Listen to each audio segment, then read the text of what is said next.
Drivers do this, basically cut through a parking lot, a way to save time in traffic. And for an organization in Henderson, the number of cars cutting through their property, it's a growing issue. 8 News Now reporter Mary Jane Bielsa shares the concerns from a VFW in Henderson, located right at Lake Mead Parkway and Basic Road.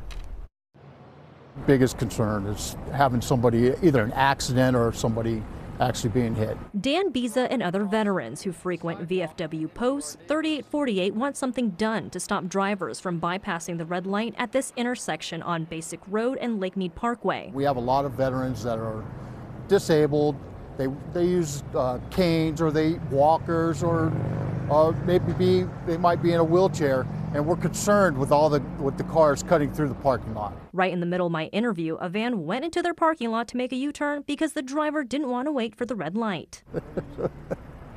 Exactly what we're talking about. He says impatient drivers even cut through a small opening near the sidewalk to get to the neighboring business to their left. These old barriers were here. Cars also cut through this back lot to access Harbor Freight. You can see the flattened marks on the rocks as cars drove through, and there are pallets to try and deter drivers. Our councilman is Jim Seebach, and he recommended that we put a big boulder out here. As long as we're not blocking the sidewalk, we could block the cars from cutting through that area. VFW Post 3848 is now running into another roadblock and unable to afford the $500 cost and delivery of a big boulder due to building maintenance issues, as they recently had to get a new roof, AC unit, and fix their plumbing.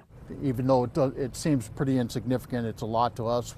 We haven't had a lot of funds coming in. He hopes his message will help drivers slow down so they can continue to give back and serve our community. Take your time, slow down. Reporting in Henderson, Mary Jane Bielsa, 8 News Now.